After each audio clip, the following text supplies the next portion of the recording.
Hello, Thyroid Thrivers, and welcome back to another episode of the Thyroid-Healthy Bites Podcast, with bi-weekly episodes dedicated to helping you eat well, live well, and feel well.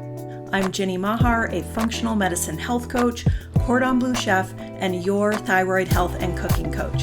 So if you're ready to get inspired, informed, and empowered with thyroid-friendly food and lifestyle topics, expert interviews, and tales from the healing journey, you're in the right place, friend. Let's dig in. Hello, Thrivers, and welcome back to the show. I'm so happy to be here with you today to talk about a really important topic, gut health and your thyroid. And we're going to talk about the interplay between the two, why supporting your gut health is so important as a thyroid thriver, and also some practical ways to do that. And here to help us with that is a friend and very special guest, Kiran Krishnan. I'm so happy to have you back on the show, Kieran. Welcome back. Thank you so much. It's a pleasure. It's a pleasure to be back. So Kiran Krishnan, for those of you who are not familiar with his work, is a renowned research microbiologist and health expert with a passion for making complex scientific topics accessible to all. He's so good at this, you guys. So I love having you on the show because you're so great at making these complex topics more digestible. Over the past 2 decades, Kieran has co-founded and led several successful health and supplement companies, including Microbiome Labs, a leader in microbiome therapeutics among healthcare professionals. In addition to publishing research in scientific journals and contributing to textbooks, Kieran holds global patents and is a sought-after speaker on human health and the microbiome. Currently, he's a co-founder and partner in 3 wellness-focused companies revolutionizing healthcare. So again, welcome back, Kieran. Really excited for this conversation today. This is, as you know very well, a huge topic for thyroid patients. So I'm excited to get into this with you. Yeah, it's a pleasure to be here, and it's always great to speak about the foundational things that can really move the needle for people, and of course, gut health and food and diet and all that plays such an important role. And I think often it's missed and maybe ignored. You know, if you have a thyroid issue, if you have a hormone issue, you may not think it has anything to do with your gut, but it absolutely does. And so it's great to connect those dots for people. Yeah, absolutely. This has been kind of an emerging theme on this season of the podcast is some of these really interconnected factors with thyroid health. I just had Dr. Isabella Wentz on the show talking about adrenal health, and that's one of those things where it's like I say the thyroid and adrenals can be besties or frenemies, they can take each other in a positive direction or a negative direction. And I think this falls right in line with that paradigm of gut health and thyroid. We're more prone to so many gut health issues as thyroid patients. And if we support our gut, it can help with our thyroid function and just how we feel as thyroid patients. And if we miss some of those gut health issues, it's the same where it can, they can be besties or frenemies, I guess, is Mhm. basically the easiest way to put that. But one thing that, always really stands out to me about you and your work, I love following your Instagram at Kiran Biome, right? It is, yeah. Yeah, so for the listeners, if any of you aren't following Kieran on Instagram, he shares a lot of really awesome information. But just in general, one thing that really stands out to me about your work is just your passion for gut health and the microbiome. I mean, this is a topic that can be very technical, but you make it feel approachable. And I was hoping maybe we could start by you telling us about your journey. How did this begin? What sparked this fire for you? Yeah, I think part of it is genetics, and part of it is just kind of my the lens of which I see the world and what really excites me. So the genetics part of it. So my mom is a medical doctor, so she's got the whole biological science, connecting the dots and pathologies and all those kind of things in her brain. And my dad was a microelectronics engineer, and so he was a very systems person, thinking outside of the box. More on the hard science side, more on the math and physics part of it. But he was a bit of an inventor and innovator. I mean, he's got I think something like 250 US patents in his name. So almost anything, any electronic device we have has some component in it that he's probably invented, especially having to do with memory. So then I think I got a nice mix of like the interest and passion around biology and biological sciences with a component of innovation and wanting to think outside of the box, and drive some sort of innovation, right? And so I decided to study microbiology in part because of a movie. That was my first, I think it was my second day in my first week in the dorms at university. They were showing that movie Outbreak, which is an older movie for those who might be younger on here, that with Morgan Freeman and Dustin Hoffman, and it was like a little epidemic that broke out in this town from a virus that came in like from an infected monkey that was illegally brought, and so then there was the CDC was alerted, and like all these microbiologists and virologists running around and trying to figure out the source of the infection and cure it and all that, and that looked really exciting to me, right? And I was like, oh, I want to do that. I want to study viruses and bacteria and pathogens and things that might kill people, right? And so that's when I decided to study microbiology. And one of the things I realized as you get into the world of microbiology and you start researching is that there's a lot of emphasis put on pathogens and microbes that can make you sick or kill you. But when you really look at it, that's really like 1% or less of the total known microbes, right? So there's a lot of focus on the 1%, not a lot of focus on the 99%. And to me, the 99% probably does a lot that we don't know about.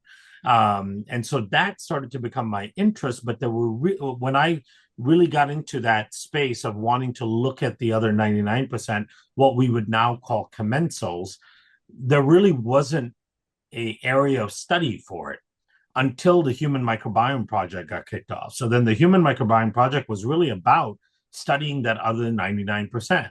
What are all these other microbes doing, and are they impactful to health? And so that was a perfect fit for me. It served as this avenue for innovation and being able to like think outside of the box and learn new things and drive new discoveries. But then also fits the biological side of it because it was impactful to the human condition, right? So that's how I got into the world of microbiology. But my passion was always like, how do you take basic research or university-based research and translate it to things that really impact people? And so I straddled that space of doing some research work, but also translating it into solutions, into products and things like that. So yeah, that's the abbreviated story of how I ended up where I am. That's so cool. I love hearing that background and how, your parents, I can totally see that, both influences in the work that you do and how it's created, such an incredible passion in you for what you do. So that's very cool. Yeah.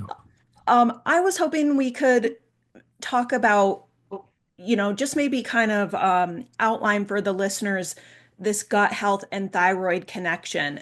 Mm-hmm. As we kind of already discussed, they're deeply connected. It can be a really overwhelming topic for many because I think as thyroid patients, there's so many different gut health issues that we're prone to. Leaky gut, SIBO is very common in my community, low stomach acid, sluggish gut motility. There's so many ways that our gut health can go wrong. Can you kind of help us understand and organize this and like kind of connect those dots between gut health and thyroid health in a more digestible way? Yeah, absolutely. So, and I would say the part of the reason why there's a high prevalence of gut related issues in the thyroid community is because those gut related issues probably existed first, right? Before the thyroid manifestations.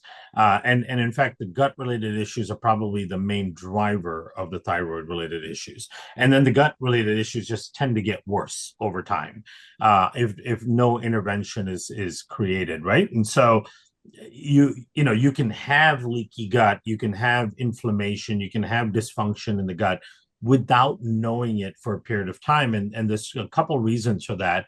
Number one is because, when you have leaky gut, let's say, I mean, most of us have somewhere around 24 feet of intestinal tract, right? And you can have leakiness in any component of that. You could have leakiness in a 4 or 5 inch section of that, and that can be impactful to a certain degree, but you may not ever realize it.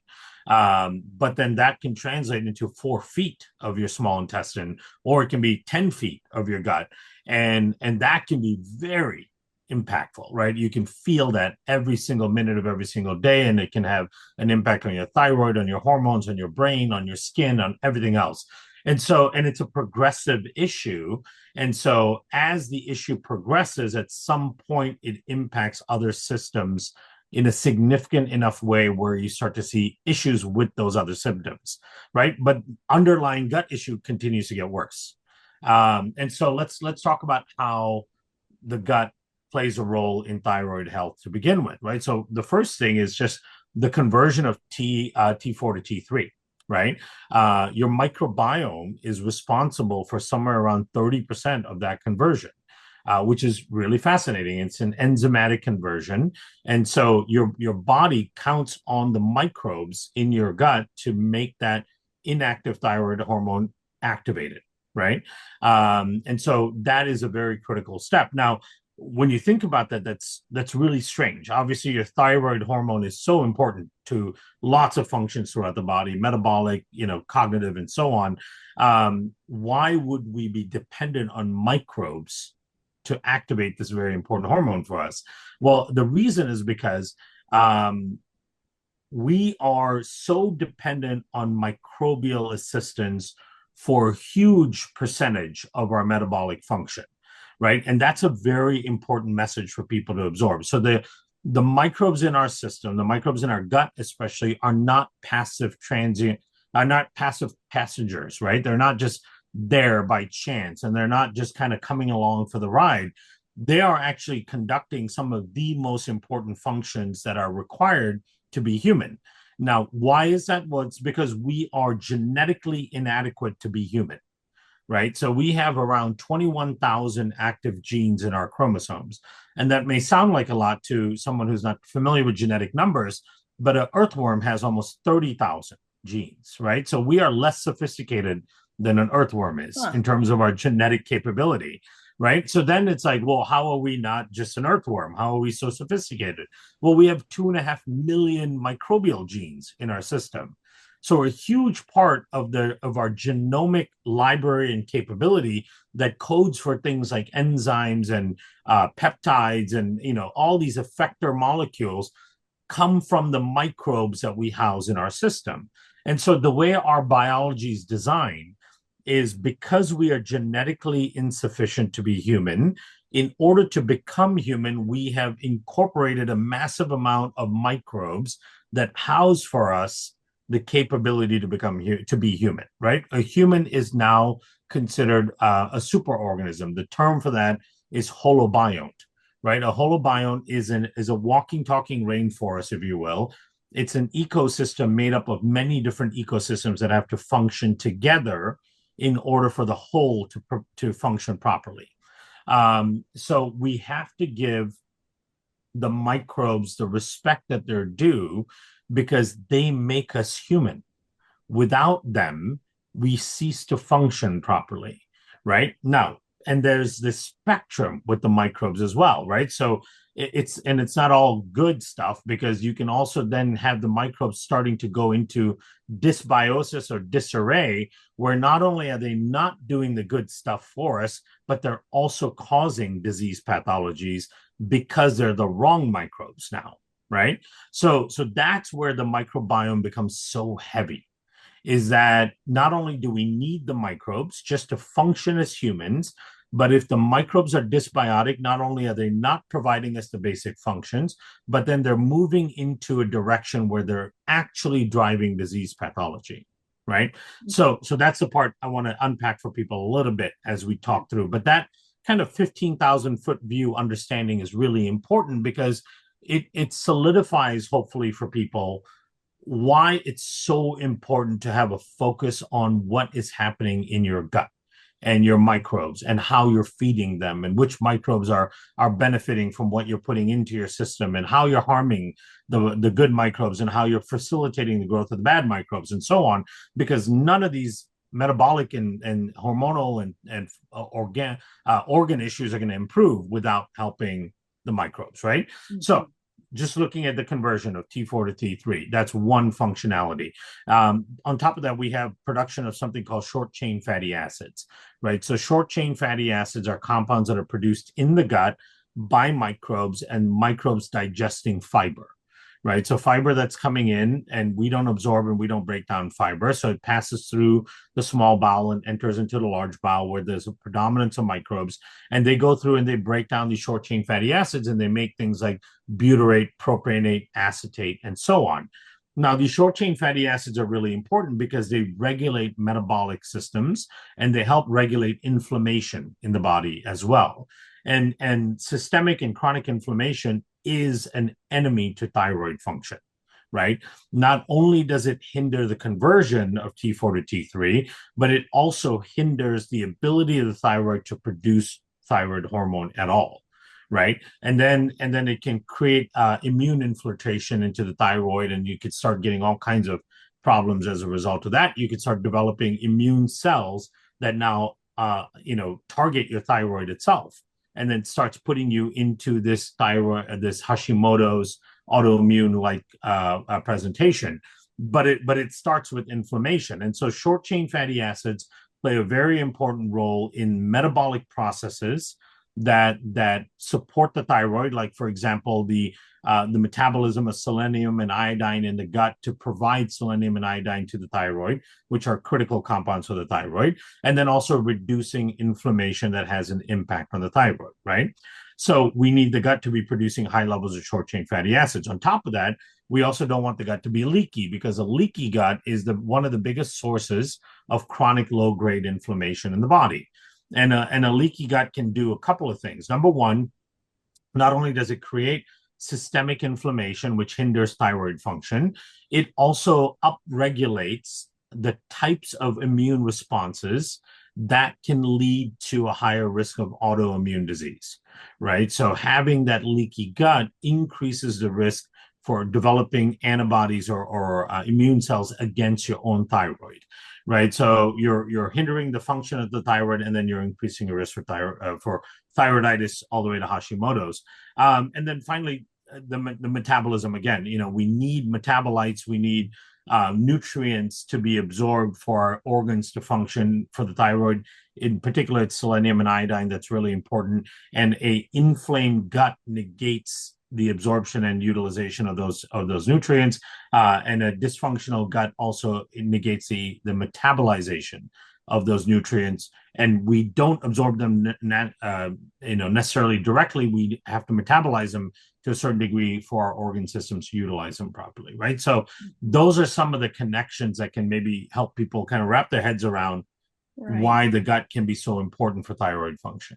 Yeah, thank you for that big picture perspective on that. That definitely, I just learned a ton, and thank you for, helping us connect those dots. A couple things really stood out to me.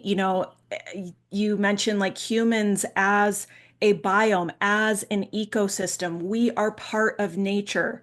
Mm-hmm. We are part of this planetary ecosystem. We need that to be okay. So we're okay. It's like, you start All connecting these connected. dots and they just continue to connect. And that always strikes me and motivates me in my work in helping people understand, like, for us to be okay, we all have to be okay. The planet has to be okay. Like, Mm-hmm. we're all a part of this system.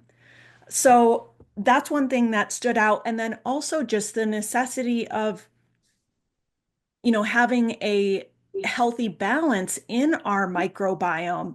That Mm-hmm. was a huge part of my story as a patient. I was diagnosed in 2011, like a month or two after my son was born.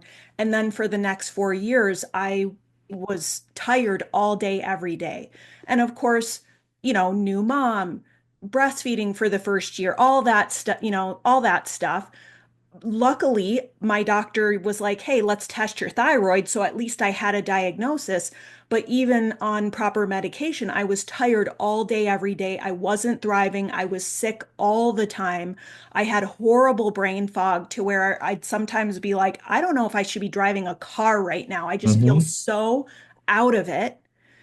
And it wasn't until I, hit rock bottom, went seeking better help, ended up paying out of pocket to work with a holistic practitioner. She's a naturopath. And she did a battery of tests on me. And the thing, the most important thing that stood out was gut dysbiosis. And I Hmm. can't remember the name of the strain. I want to say it was like Klebsiella or so, I don't Hmm. know, some dysbiotic overgrowth that I had. I had no gut symptoms. I Right. wasn't having bloating. I wasn't having pain. I wasn't having, you know, constipation, diarrhea, anything like that that would have, um, just stood out in my mind as something's wrong with my gut.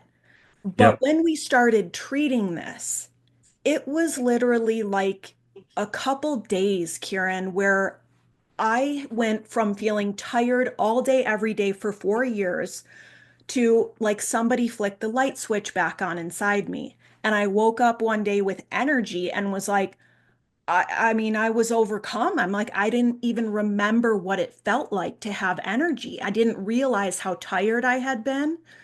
But to me, that was a huge part of my awakening as a patient, as an autoimmune patient. I discovered I actually had Hashimoto's, all that stuff, and ultimately what led me to become a health coach and hypothyroid chef, and to really become a thyroid advocate and focus on thyroid healthy food and lifestyle and educating patients on what their treatment options are. It was not an obvious thing to me that I Right. had this gut flora imbalance, but it was really the key to me getting my energy back. Yep. And that's going to be the case for 9 out of 10 thyroid people, right? And the thing is, a couple of important things you mentioned there. So, the very common symptoms when you're having hypothyroid issues or thyroiditis, even is the brain fog, right? So the cognitive dysfunctions that occur, the energy issues, right? The skin manifestations and hair manifestations, weight issues, and so on. So those are certainly impacted because the thyroid is becoming dysfunctional.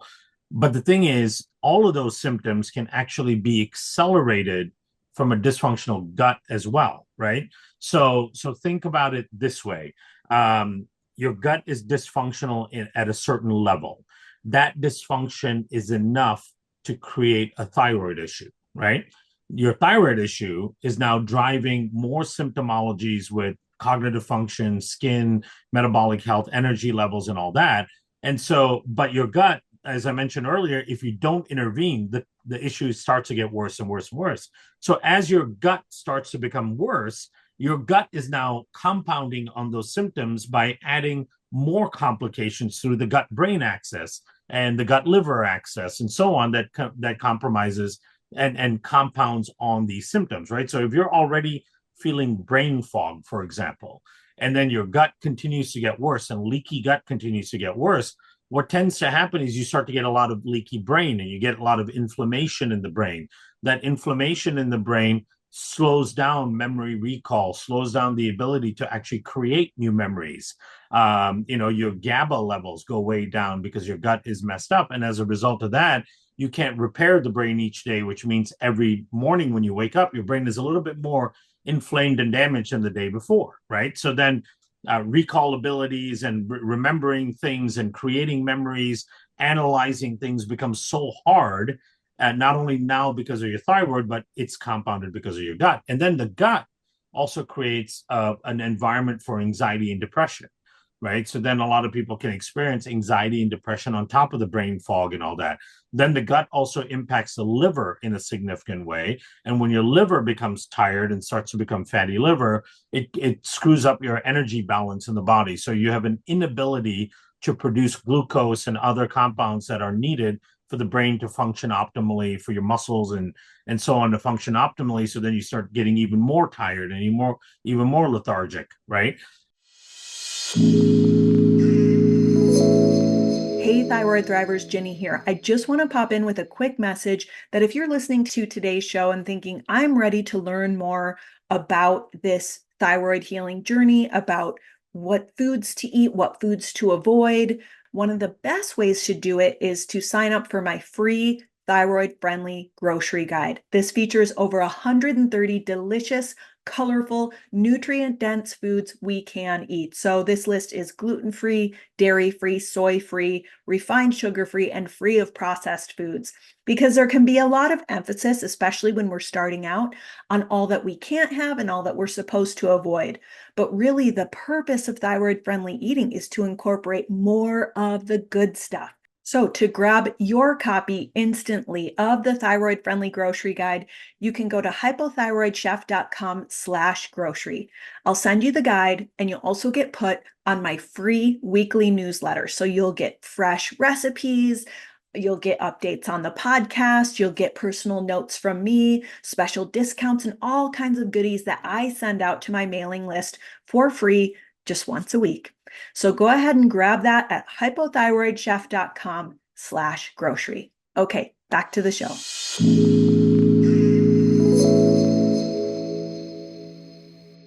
So it's just a continuous compounding issue that eventually becomes to a point where new manifestations start to occur, right? So then your pancreas can be affected, your gallbladder, your brain, eyesight, and all kinds of things get impacted. And then what tends to happen conventionally is you start seeing specialists for each of these different areas, and they are bombarding each of these different areas with symptom masking, therapeutics, and you never go after the root cause, which is still the gut, even at that stage, right? So it's just so important to come back to the basics and go, okay, where did this problem originate? 9 out of 10 cases, it's the gut. And how do we then improve the gut in order to improve all of these downstream effects, right? And the best part about it is that you can do it at any point, right? It's not like, oh, it's so messed up now that there's no hope for restoring the gut and you're screwed and you just have to manage all these symptoms. That's never the case, because the gut is an ecosystem. You could be 98 years old and think about improving your gut health at that point, right? Because you can always change the microbes. You can always change the lining of the gut. You can always improve that space, which will have a profound effect on everything else. And it can happen quickly. Like the Yeah. turnover in the gut is quick. It doesn't have to be, months and months. I do feel like the food and lifestyle choices, some of the treatments can take, weeks, months, things like that. I mean, the food and lifestyle stuff is really, it's a lifestyle. It's ongoing, but the relief when you've identified the issue correctly and are making targeted, interventions there can be pretty quick, I find. Yeah, it can be, especially if the problem is, a few problematic organisms, right? And once you bring them under control, which again, microbes die and turn over pretty quickly, right? So you could do that within a few days. In some cases, you can feel alleviation or at least start to feel alleviation relatively quickly. Now, you want to continue in a lifestyle change that's centered around gut health, so that you build resilience and you build that permanency of healthiness in the gut. Yeah. But you can absolutely feel a difference in a short amount of time. All right. Well, two questions I know are on everyone's mind is, let's talk about the food and lifestyle stuff, and I'm, dying to get into that with you. But first, I do want to ask, because I know people are also wondering, well, okay, how do I know if I have a gut health issue? Kieran, do you have a favorite diagnostic or diagnostics for gut health imbalance? Yeah, the first test, if you have a gut health issue, is do you live in the Western world? If you live in the Western world, you absolutely have a gut health issue, right? It's inevitable. Our world is just way too toxic and toxic for our gut, right? Like everything around us is has a detrimental effect on our gut. So I think test number one: you live in the Western world, you breathe the air and you drink the water here and you eat the food in the Western world. Yes, you absolutely have a gut issue. If you really want to get deeper into it, then you can do a stool test.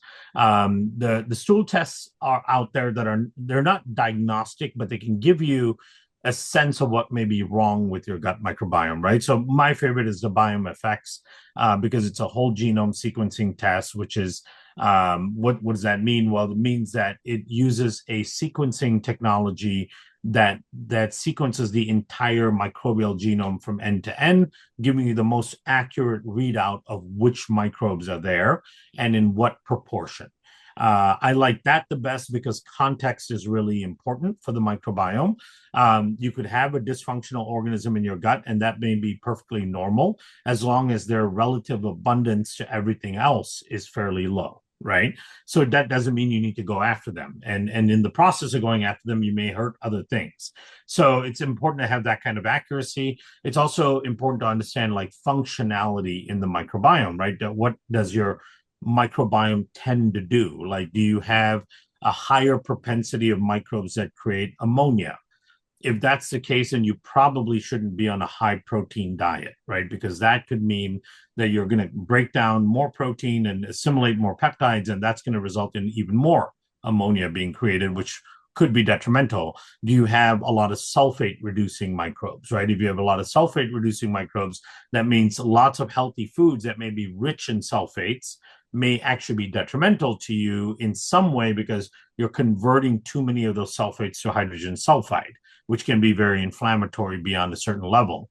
So having those kind of insights can be beneficial and point you in the right direction, but they're also not needed in the beginning, right? Because to me, there are certain foundations that everybody can benefit from associated with gut health that we all need to incorporate no matter what the reason for dysbiosis is, right? Whether it's an overgrowth of Klebsiella or other gram-negative bacteria or just too few keystone species or whatever it may be, the following 5 things can be very beneficial to everybody, and everybody should incorporate them, right? So we can lay those out if that makes sense. Okay, yeah. So the first one is diet, right? And I know you talk a lot about diet and all that, and that's great. Because that diet is one of the most impactful things on your gut, right? What you feed it, it becomes a huge determining factor on what your gut looks like. So the easiest thing to think about with diet is diversity. So trying to get as much different foods into your system, real foods, of course, so not packaged stuff and things that are on the shelf and last on the shelf for 2 years, right? Those aren't real foods. So just real foods without complicating it, things that you probably have to prepare, things that will perish, right, within a few days or weeks. Those are all things that are thought of as real food. And then having a good diversity of that, especially having a good diversity of plant-based foods, right? So fruit, roots and tubers and vegetables and so on, nuts and seeds, healthy meats, all of those things, right? Just incorporate as much diversity as you can.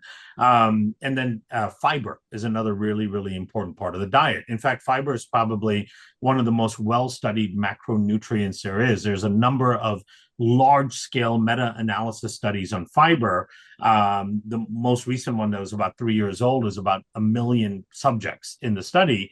And they basically showed that for every 10 grams of fiber you add to your daily diet, you reduce your relative mortality rate by 10%, right? And this is all-cause mortality, dying from anything, right? Fiber is so impactful, and it's a linear scale, meaning you add 20 grams, you're reducing it by 20%. You add 30 grams, you're reducing it by 30%, right?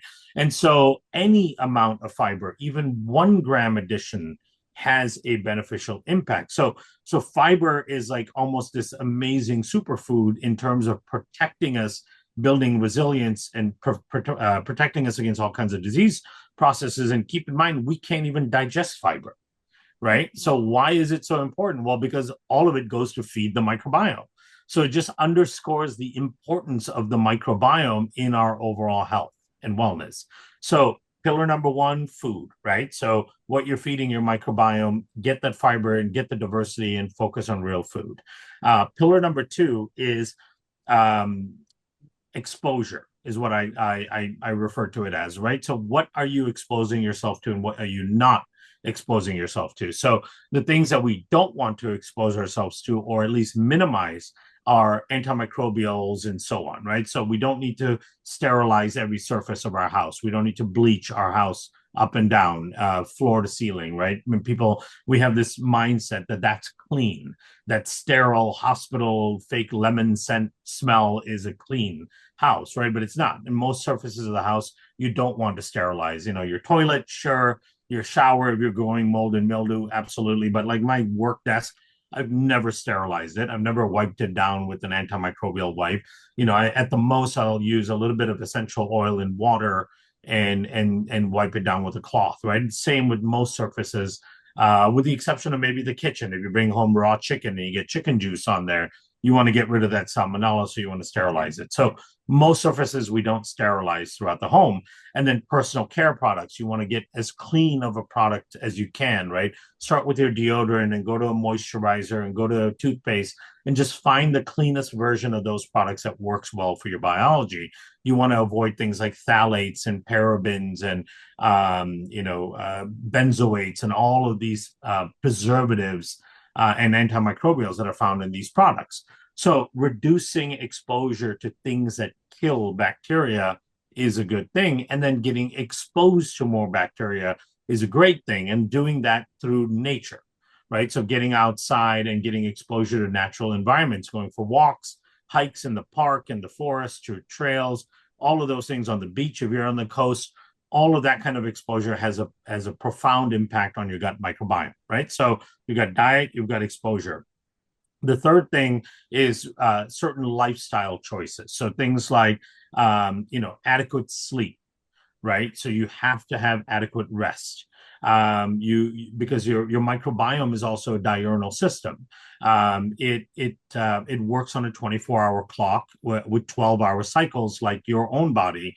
And so in order for these housekeeping microbes that turn on a lot of housekeeping genes to function, you need to provide adequate rest, right? And so those microbes can turn on housekeeping genes and start cleaning up your cellular debris and your mitochondria and all of these things that can create problems over time.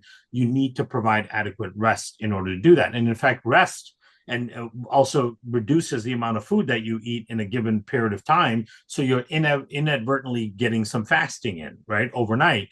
And that fasting can increase the diversity of your gut microbiome, which is really important to the gut microbiome. So exercise, and the exercise that, any sort of outdoor, level, zone 2 cardiovascular exercise, walking with a weighted vest, bike riding, things like that, they're all fantastic. But I would really encourage everyone to do some weight training as well, right? So do some resistance training. Now, one of the reasons for that is resistance training can cut stress. It reduces cortisol.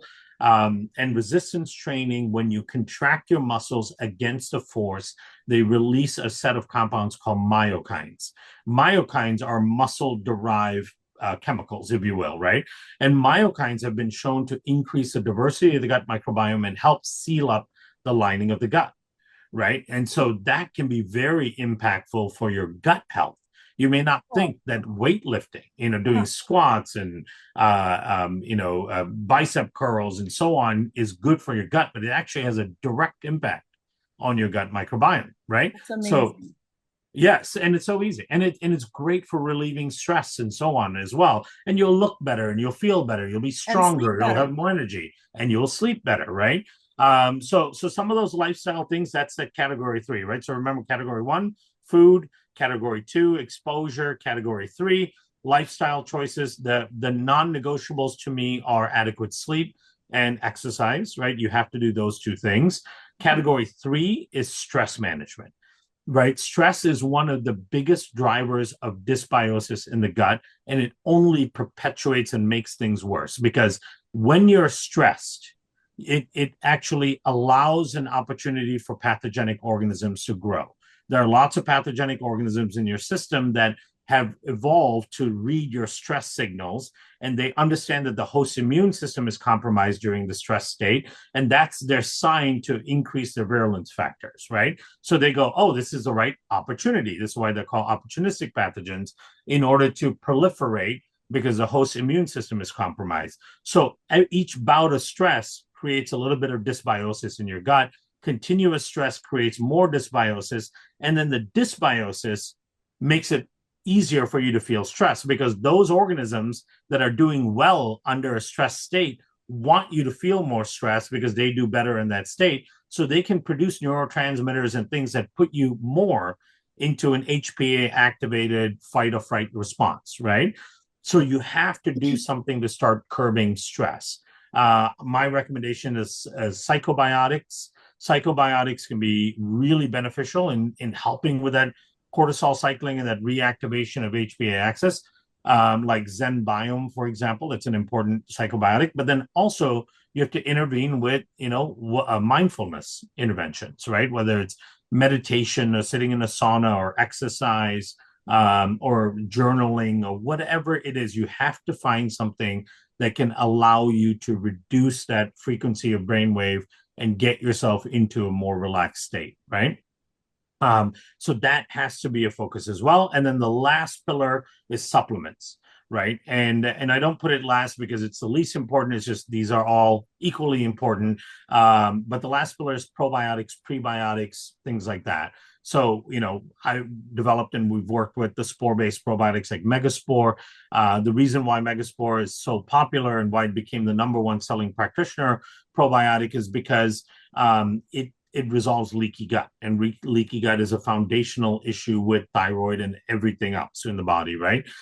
So it can seal up the lining of the gut in as little as 30 days, and it can change the microbiome in a significant way where it shifts the balance towards beneficial bacteria, competes against dysfunctional bacteria, resolves the leaky gut, increases short chain fatty acid production. So it does all of these wonderful things. You add to it a prebiotic like the Mega Pre, which is oligosaccharide based, and it enhances all of the functions of the gut microbiome. So what's really important, and again, you don't need any testing for any of this, is you have to do something within each of those 5 pillars, right? The diet part of it, the exposure part of it, the lifestyle part of it, the stress management, and the supplementation.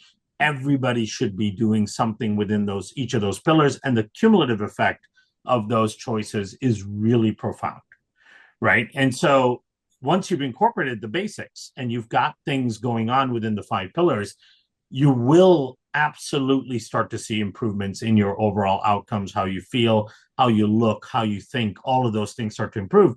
But then if there's still things that aren't getting better, then you can go deeper and get a gut test done, get blood work done, get an oat test, right? Hormone test, whatever is needed to understand what else is bothering your system.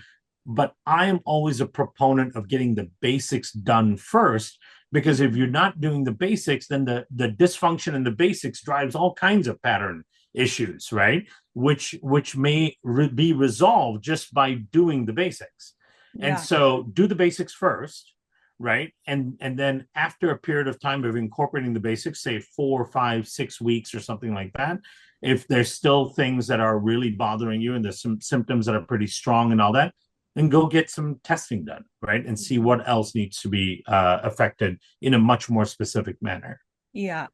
I hear so many experts more and more say that, don't get hyper fixated on the testing. Just start with the helpful food and lifestyle interventions. And bravo, standing ovation for your, laying that out so eloquently for us.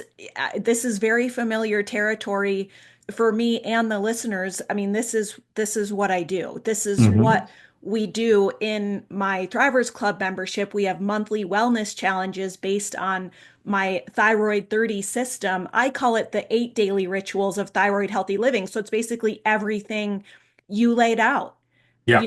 With like adding support, but the toxins, the sleep, the self-care, stress management, food, moving your body regularly, prioritizing strength training, all of that stuff is worked in. So, just to let the listeners know, like solutions are out there for people who maybe feel like, how do I do all that? That sounds really good. How do I actually apply that in real life when I'm maybe working, have kids, we're busy, right? So there is help for that, but so much of what you laid out, just underscores this truth that I have really come back to over and over in my work is thyroid healthy living is gut healthy living. Hmm. Thyroid healthy food choices are gut healthy food choices. It's Yep. the diversity, it's the eating the rainbow, it's the plenty of colorful plant foods. It's Hmm. cooking whole food meals. It's being willing to do some chopping and dishes. Yep, absolutely. Well, And there's a lot of satisfaction and gratitude in that process, right? So absolutely. yeah. Yeah, Yeah. and one of the things I want to mention to people is that, and I see this as a stifling factor for a lot of people, is that it can seem overwhelming, right? Mhm. But one of the reasons why I broke it down into like 5 pillars is I want people to think about just one change in each of those 5 pillars, right? That is very manageable. For example, in the diet pillar, just add one new food to your diet each Mhm. week, Yeah. right? Nothing complicated, right? And my recommendation is always like go to an ethnic grocery store, right? In near me, we have an amazing Asian market, Middle Eastern market, and you'll find roots and tubers and vegetables and fruits and all there that you won't find in your normal Whole Foods. And so, take something like a star fruit or bok choy or something like that that you don't normally eat and add it into your diet that week. You don't have to make a whole meal out of it. Just chop it up, steam it, saute it, whatever is the simplest thing, and just add it to a few of your meals that week, right? Mhm. And then maintain that thing till the next week. And then you add another thing. By the end of the year, you would have added 40, 50 new foods to your diet. And so just make a commitment to do something in that first pillar. Yeah. In the second pillar, right? If you're looking at exposure, start with your deodorant. It took me a year and a half or more to find the right clean deodorant for me, right? I Mhm. kept trying different ones and trying them for a few weeks at a time and so on until I found one that worked well for me that didn't have, talc powder, didn't have antiperspirants, it didn't have aluminum in it, and all those things that we know are bad for our system. It's a clean, good deodorant that works well for me. But don't overwhelm yourself and look at your personal care cupboards and go, holy crap, I got to clean everything out. No, you don't. Just pick one thing. Start with the Yeah. deodorant, right? Yeah. And then once you find a deodorant that works, then go to a soap or lotion or toothpaste. Every bit of incremental change makes a difference, right? So the 5 pillars, look at each of them, make one change in each of them as a commitment. Once you make that one change, then add a second one, and so on, Yeah. right? I just so often see that people understand some of this stuff, but they also very easily get overwhelmed by it, and Mhm. the change seems daunting, Yeah. right? And then where your default mode goes to is that if I can't change all of these things, I'm not going to change anything because any one thing's not going to matter. Right. Right. And so don't have that mindset. Pick one small thing in each of those pillars and just start making a change. And every change matters. Yeah, I couldn't agree more. And that's how change actually happens. We Mm-hmm. actually don't want to make all these sweeping changes at once. We will overwhelm our nervous systems and completely undermine our progress. It really takes that mindset shift of I'm in this for the long haul. What I really need to do consistently is just choose my health and well-being over and over and over again in Mm-hmm. whatever small way that I can. One thing that feels like a big change, like I think that's a great example, your deodorant, and it really can take over a year. How many different You got to brands have try I, different or ones. fluoride-free toothpaste, how many different brands have I tried to find the one that I'm like, okay, I can actually like handle the taste of this or whatever. Yeah. But know that that takes time and that it's okay for that to take time, but that those small steps are really that is how the work happens. That's how change happens. But those changes that felt like change at one point ultimately eventually become our new normal. Yeah. And that's how we build, slowly but surely towards food and lifestyle choices that can support our optimal health, our optimal thyroid function, and our optimal gut health. So, um, always happy to kind of, and exciting and fun to jam on that with you, Kieran, because, great minds think alike. And I just Yeah, love your perspective on that. I guess we're kind of coming up on time here. So, and you've answered so many of my questions already. So, I guess I'm curious to hear.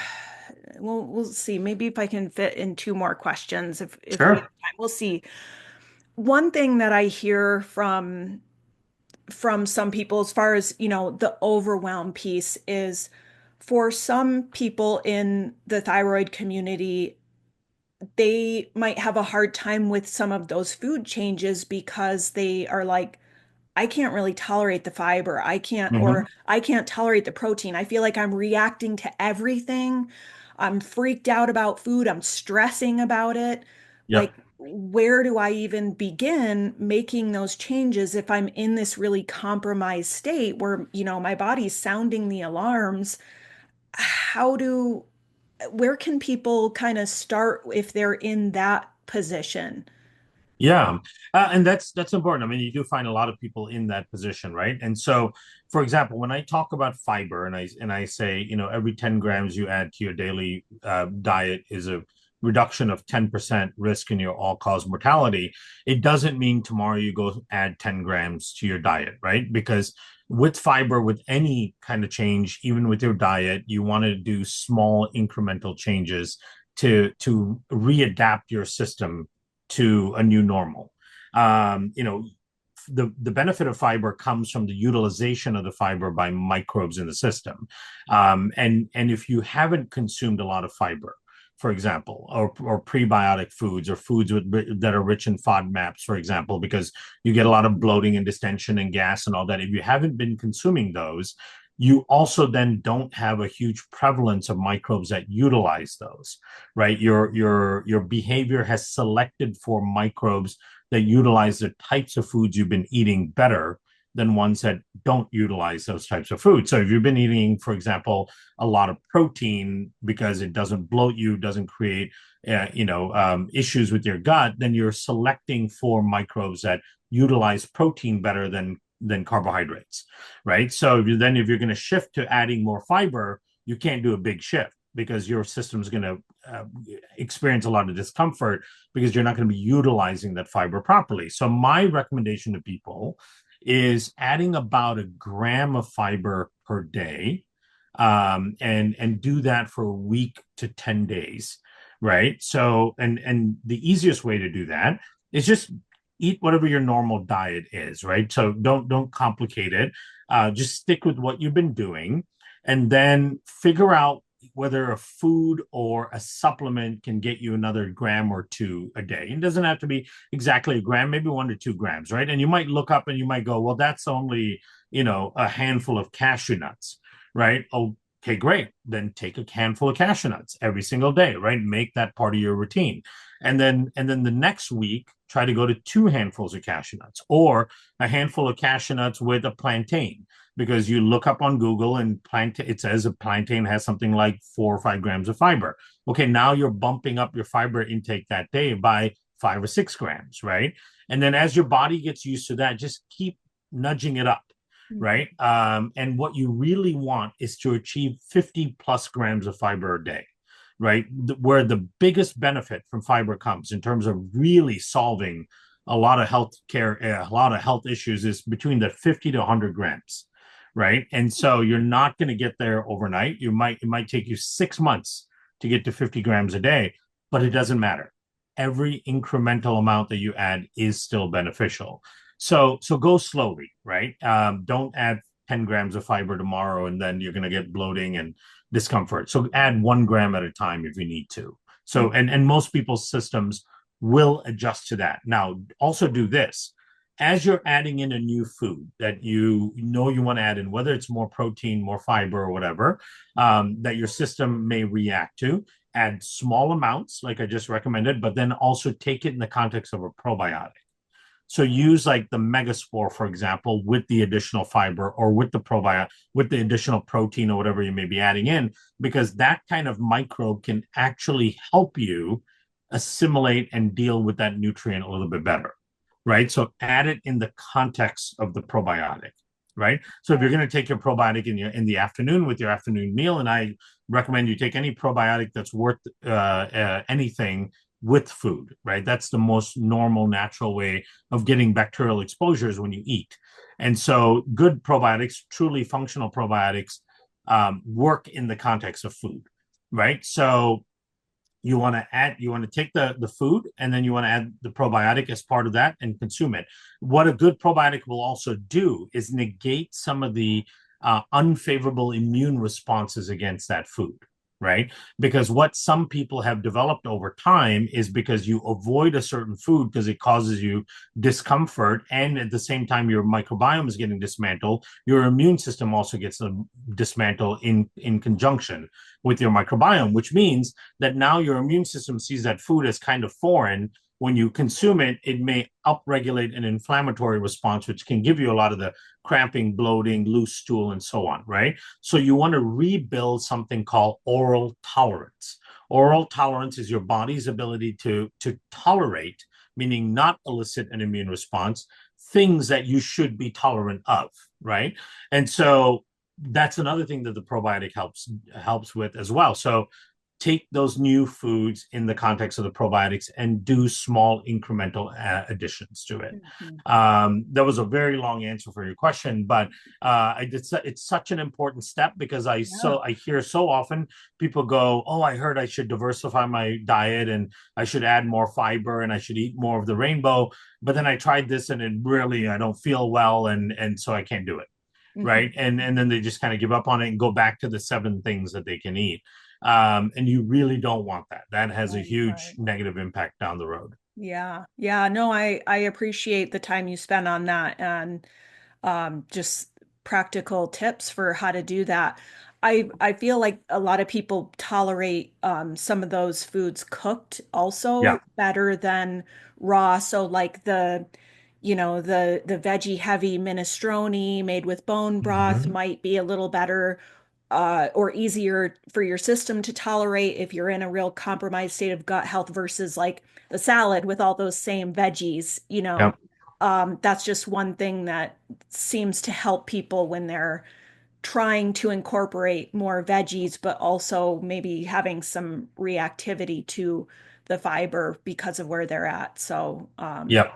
Absolutely. Cooking can help. And then there's a couple you can use, of course, digestive enzymes with it. There's a product I really like. It's called the Ultimate Digestive Enzyme. I think it's by Silver Fern.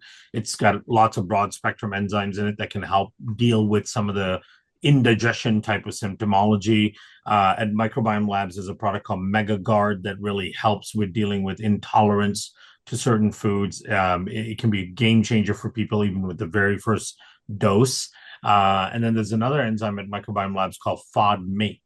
A lot of people don't tolerate FODMAPs well, but FODMAPs are really important for your overall diet because they're in lots of important grains and vegetables and fruits and all that, right? And so then people go on a no or low FODMAP diet and they cut out all those things that are really good for their gut microbiome.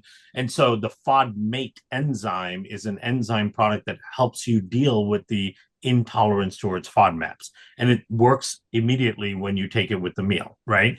So if you need to use these things to aid you in being able to incorporate in foods that you don't normally tolerate well, that's perfectly fine, right? And there's a common misconception that if you don't tolerate the food well, it means the food is bad for you.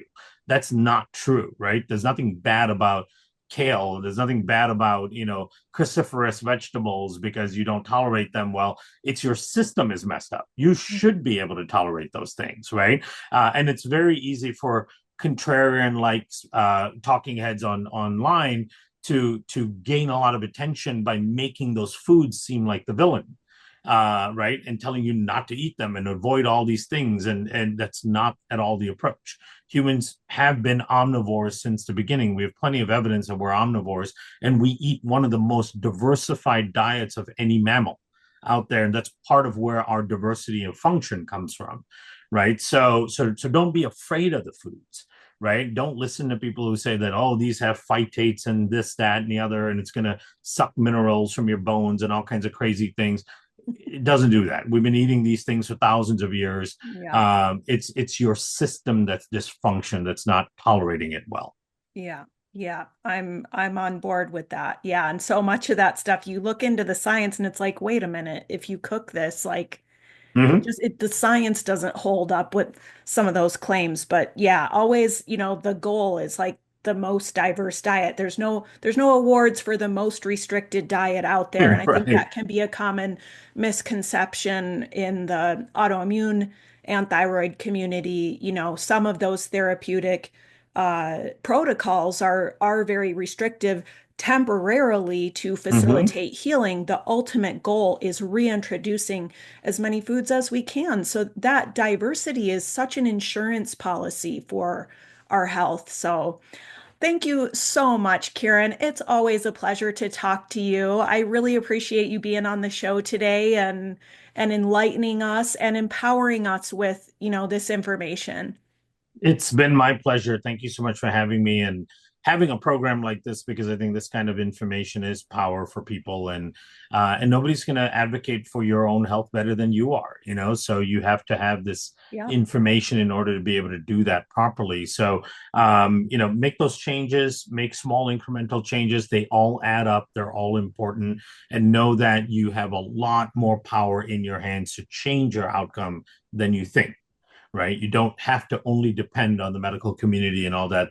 There's your day-to-day choices make a bigger difference almost in many cases. So thank you so much for having me. It's been a pleasure. Yeah, thank you so much. I did want to just ask you one final question. Where can the listeners, what's the best way for them to connect with you?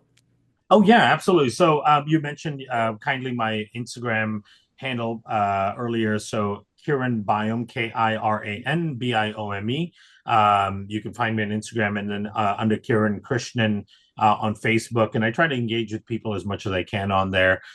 So if you want, some thoughts, you have some questions, thoughts, and all that, shoot me a message on there. And as you mentioned, I try to put out as much digestible, if you will, no pun intended, learning information out there for people so that they can empower themselves to help them. And then we'll also be making available a free downloadable ebook on an area of focus that I've had over the last couple of years called Leaky Skin. And the reason for that is because I've been working on leaky gut for the last 12, 15 years. Leaky gut is a profound driver of systemic inflammation and disease pathologies. Leaky gut and thyroid issues and autoimmune issues go hand in hand. We know that. And so resolving leaky gut has been a passion of mine, and we've made a lot of progress in that with the products we created, the research we've done. But then I started really looking at other barriers in the body, and the skin is an important barrier. And the microbiome of the skin determines the barrier function of the skin. And so there's this amazing study called the Baltimore Longitudinal Study of Aging. What this study has shown is that aged skin is a major driver of chronic disease and a major predictor of mortality and morbidity. And it's not that the skin is a reflection of an unhealthy inside. It's that the skin itself, as it ages, and these are all the key things that we look at as symptoms of aging, right? So fine lines and wrinkles, dryness of the skin, thinning of the skin, hyperpigmentation, inflammation in the skin, and so on. As those things occur, what's happening is the barrier system of the skin becomes compromised. And so things are leaking through the skin that are causing systemic inflammation, Hmm. right? For example, psoriasis on the skin drives things like joint health, rheumatoid arthritis, or cardiovascular disease, or osteoporosis. You can find psoriatic peptides from the psoriasis lesion in areas like your heart that are driving inflammation and damage to the heart. You can find eczema and atopic dermatitis causing food intolerances. And in fact, there's something called an atopic march, which kids who have atopic dermatitis or some form of eczema early on in life have almost an eightfold increased risk of developing allergies and food intolerances, because food allergens actually leak through the skin and create a negative inflammatory response because they're not supposed to be there. So your immune system goes haywire and starts creating an inflammatory allergic response against that because you don't have any IgA through your skin. So your immune system shows up, starts making IgE, creating an allergic response to food-based antigens that are leaking through your skin. And in the case of this kids with dermatitis, their skin systems are damaged, and so things are leaking through. You can develop a peanut allergy through your skin, right? And so it's just fascinating how the skin drives a lot of it. And people who are thyroid and autoimmune and all that have systemic inflammation. Your skin could be driving a lot of that. Yeah. So we're trying to educate people on this concept of leaky skin and how to manage the skin microbiome so that you can fix the leakiness in the skin, just like you would fix the leakiness in the gut, right? So we'll make a free downloadable ebook that you'll be able to provide that link to your listeners so they can learn about this topic. Awesome. I'm excited to learn more about that, and I'll be sure and put all those links in the show notes. But yeah, again, thank you so much, Kieran. Your work is so pioneering, and your solutions, your systems, your research has done so much to, give patients real solutions for how they can thrive, how they can stay healthy, how they can, have a long and healthy life and maintain that health, through the gut, through the skin, through all these different interventions, and just really appreciate the work that you do. So once again, thank you so much. And I'll look forward to, maybe I can have you back on the show. We can talk more about leaky skin. That sounds absolutely fascinating. So absolutely. I'm happy to come on anytime. Thank you. Awesome. I'll look forward to it. Thank you, Kieran. Thanks so much for spending this time with me and tuning into today's episode of the Thyroid-Healthy Bites podcast. If you've enjoyed today's show, please don't forget to like, subscribe, or leave a review on your podcast platform of choice. Your support makes this show possible. For more thyroid healthy food and lifestyle inspiration, check out my free library of thyroid-friendly recipes and lifestyle content at hypothyroidchef.com and the Hypothyroid Chef YouTube channel.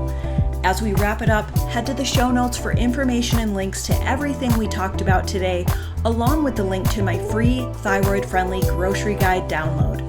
I'm Ginny Mahar, your thyroid health and cooking coach, wishing you happy cooking, happy thriving, and the best of health. See you next time.